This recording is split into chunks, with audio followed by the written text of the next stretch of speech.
நிறைய பேர் வந்து கம்ப்ளைண்ட் பண்ணுறதே எனக்கு ராத்திரி படுத்த உடனே தூக்கமே வர மாட்டேங்குது, ராத்திரி முழுக்க எனக்கு ரொம்ப டிஸ்டர்பன்ஸாக இருக்குது, தூங்கவே முடியல அப்படின்ட்டு சொல்கிறாங்க. இது மெயின் ரீசன் பார்த்தீங்கன்னா ஸ்ட்ரெஸ்னால தான். ஸோ நாள் முழுக்க என்னெல்லாம் நடக்குதோ அதை பற்றி நம்ம படுக்க போகும்போதில் யோசித்தோம்னா கண்டிப்பாக தூக்கம் வராது.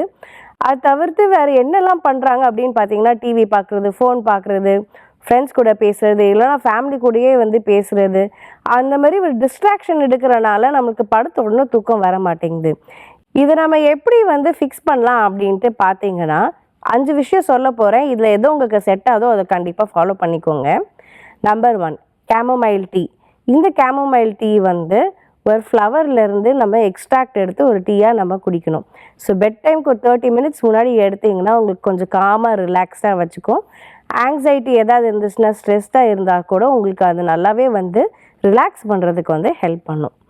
அண்ட் அடுத்தது பார்த்திங்கன்னா 30 மினிட்ஸ் ஆஃப் வாக்கிங். நம்மளோட வேர்ல்டு ஹெல்த் ஆர்கனைசேஷன்லேயே வந்து சொல்லியிருக்காங்க, டெய்லி 30 மினிட்ஸ் வாக் பண்ணுங்கள். உங்களுக்கு ஹெல்த்துக்கும் நல்லது, வெயிட் லாஸ்க்கு நல்லது, ப்ளஸ் உங்கள் மசில்ஸ் எல்லாமே நல்லா ரிலாக்ஸ் ஆகும். ஸோ அந்த மூலியமாக கூட உங்களுக்கு ஸ்லீப் நல்லா இம்ப்ரூவ் பண்ணுறதுக்கு ஹெல்ப் பண்ணும். 3வது பார்த்தீங்கன்னா மெக்னீஷியம் ரிச் ஃபுட்ஸ் கண்டிப்பாக சேர்த்துக்கோங்க. காமனாக பார்த்தீங்கன்னா நம்மளோட நட்ஸ் அண்ட் சீட்ஸு தான் கிடைக்குது. டெய்லி ஒரு டேபிள் ஸ்பூன் நட்ஸ் இல்லை ஏதாவது ஒரு சீட் எடுத்துக்கோங்க. ஸோ தேவையான மெக்னீஷியம் உங்கள் உடம்புல இருக்கும் போதில் ராத்திரி மெலட்டோனின் செக்ரேஷனுக்கு வந்து சப்போர்ட் பண்ணுறதுக்கு வந்து ரொம்பவே ஹெல்ப் பண்ணும். அதுவும் பண்ண முடியலன்னா நீங்கள் எப்சம் சால்ட் பாத் வந்து நீங்கள் வந்து எடுக்கலாம்.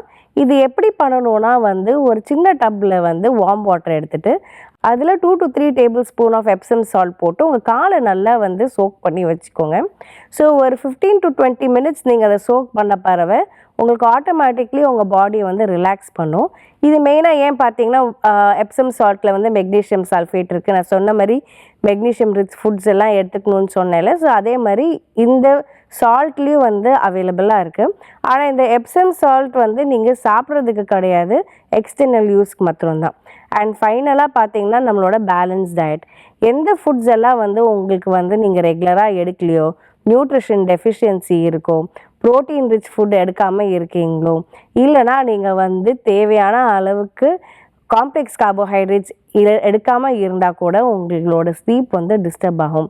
வெயிட் லாஸ் பண்ணுறவங்க, ரெஸ்ட்ரிக்டட் டயட் ஃபாலோ பண்ணுறவங்க, இன்டர்மிட்டன்ட் ஃபாஸ்டிங் பண்ணுறவங்க, ரொம்ப லோ கேலரி டெஃபிசிட்டில் இருக்கவங்க, இந்த மாதிரி இருக்கவங்களுக்கு எல்லாம் கூட ஸ்லீப் வந்து டிஸ்டர்ப் ஆகும். ஸோ உங்களோட டயட்டும் வந்து கரெக்டாக இருக்கான்ட்டு பார்த்துக்கோங்க. நான் திருப்பியும் சொல்கிறேன், நீங்கள் அதை நல்லா நோட் பண்ணி வச்சுக்கோங்க. இது 5 விஷயம் ரொம்பவே இம்பார்ட்டண்ட் உங்களோட ஸ்லீப்பை இம்ப்ரூவ் பண்ணுறதுக்கு.